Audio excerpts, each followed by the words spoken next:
Hi friends, welcome to AS crazy food. ఈరోజు మన special వచ్చి చికెన్ పకోడీ అండి. అందరికీ ఇష్టమైన ఈ చికెన్ పకోడీని రెస్టారెంట్ స్టైల్లో, స్ట్రీట్ స్టైల్లో ఎంతో టేస్టీగా, ఎమ్మీగా, స్పైసీగా ఎట్లా చేసుకోవాలో నేను ఈరోజు మీకు నేర్పిస్తానండి. ఇలా ట్రై చేయండి, చాలు ఎవరినైనా మీరు ఈజీగా ఫ్లాట్ చేసేయచ్చండి. Let's begin the chicken pakodi.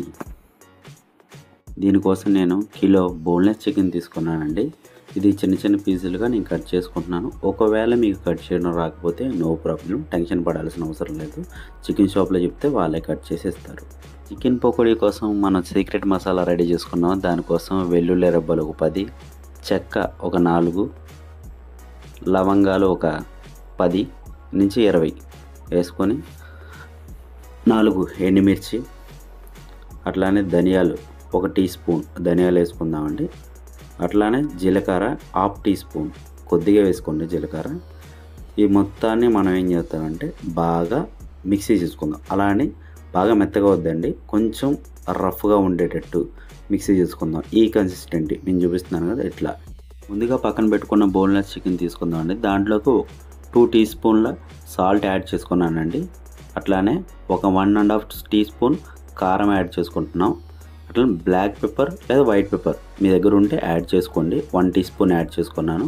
ఇది స్పైసీనెస్ కోసం, టేస్ట్ కోసం. అట్లానే మనం ఏదైతే కచ్చా మసాలా ఇందాక మిక్సీలో చేసుకున్నాం దాని లార్జ్ టీ స్పూన్ ఒక కచ్చా మసాలా అనేది ఇందులో యాడ్ చేసుకున్నాను. కొద్దిగా కొత్తిమీర యాడ్ చేసుకుంటున్నాను. అట్లా కరివేపాకు కూడా యాడ్ చేసుకుంటున్నాను. యాడ్ చేసుకున్న తర్వాత దీన్ని ఒక ఎగ్ తీసుకోండి. ఈ కేజీ బోన్లెస్కి ఒక ఎగ్ పడుతుంది. ఒక ఎగ్ అనేది యాడ్ చేసుకున్నాం. ఈ ఎగ్ యాడ్ చేసుకోవడం వల్ల స్మూత్గా ఉంటుంది, టేస్ట్ కూడా చాలా బాగుంటుంది, మ్యాగ్నెట్ కూడా బాగా అవుతుంది. దీన్ని కలుపుకున్న తర్వాత ఒక కప్పు కార్న్ఫ్లవర్ తీసుకున్నానండి. ఒక లార్జ్ కప్పు కార్న్ఫ్లవర్ తీసుకున్నానండి. తీసుకున్న తర్వాత దీంట్లో ఫుడ్ కలర్ యాడ్ చేసుకుందాం.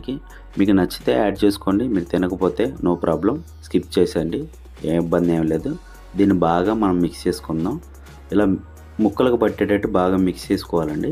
ఎంత బాగా మిక్స్ చేసుకుంటే అంత బాగుంటుందండి, మ్యాగ్నెట్ బాగా అవుతుంది. ముక్కలకు కూడా ఉప్పు కారం అంతా బాగా పట్టి టేస్ట్ కూడా చాలా బాగుంటుంది.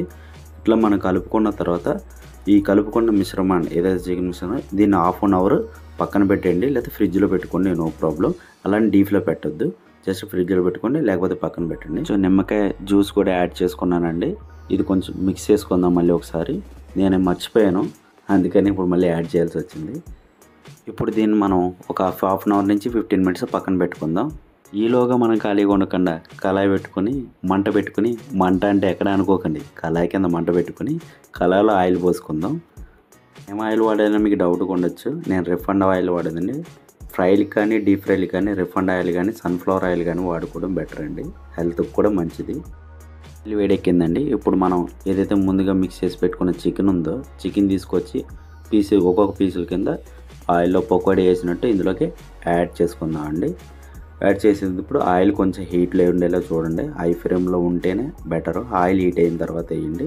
ఇప్పుడు బాగా ఫ్రై అవుతుంది, అడుగు కూడా పట్టకుండా ఉంటుంది. మనం చికెన్ యాడ్ చేసుకున్న తర్వాత దీన్ని బాగా మనం ఫ్రై చేసుకుందామండి. మేము చూసుకుంటూ ఉండాలి, మరీ హై ఫ్లేమ్లో పెట్టకుండా అలానే లో ఫ్లేమ్లో పెట్టకుండా చికెన్ని కన్సిస్టెంట్గా ఒక స్టేజ్ టెంపరేచర్ మెయింటైన్ చేస్తూ చికెన్ని ఫ్రై చేసుకుందామండి. మధ్యలో ఒకసారి కలుపుకుంటే ముక్కలు పచ్చి లేకుండా మొత్తం బాగా ఫ్రై అవుతుందండి. ఇలా కలుపుకోవడం వల్ల ఇలా కలుపుకుంటూ మనం ఫ్రై చేసుకుందాం. ఫ్రై చేసుకుంటే బాగా రోస్ట్ అవుతుంది. ఫ్రై చేస్తే గుర్తుపెట్టుకోండి, బాగా మీరు క్రిస్పీగా తినాలనుకుంటే కొంచెం బాగా ఫ్రై చేసుకోండి, లేదు కొంచెం సాఫ్ట్గా తిందామంటే లైట్గా ఫ్రై చేసుకోండి. నేను గ్రీన్ చిల్లీ యాడ్ చేసుకుంటున్నాను. గ్రీన్ చిల్లీ కానీ కరివేపాకు కానీ ఉంటే యాడ్ చేసుకోండి, ఫ్లేవర్ ఇంకా బాగుంటుంది, టేస్ట్ కూడా బాగుంటుంది. ఇంట్లో ఒకసారి ట్రై చేయండి. టేస్ట్ ఎలా కుదిరిందో తప్పకుండా కామెంట్లో తెలియచేయండి, నేను కూడా తెలుసుకుంటాను. ఏమైనా మిస్టేక్స్ ఉంటే చెప్పండి, నేను కూడా రెక్టిఫై చేసుకుంటాను. నాకు కూడా కొత్త అండి, అంతగా తెలీదు. ఏమైనా మిస్టేక్స్ ఉంటే చెప్పండి. అంటే చేయడం కొత్త కదండి, మాట్లాడటం కొత్త. నాకు మాట్లాడటం రాదు, ఇప్పుడిప్పుడే నేర్చుకుంటున్నాను. ఇంకా నేను బెటర్గా ఇంప్రూవ్ అవుతాను డెఫినెట్లీ. తప్పకుండా మీరు నన్ను సపోర్ట్ చేస్తారని నేను ఆశిస్తున్నాను. ఇలాంటి మరిన్ని వీడియోల కోసం మన ఛానల్ని సబ్స్క్రైబ్ చేసుకోండి, ఫాలో చేయండి, లైక్ చేయండి. Thank you for the watching.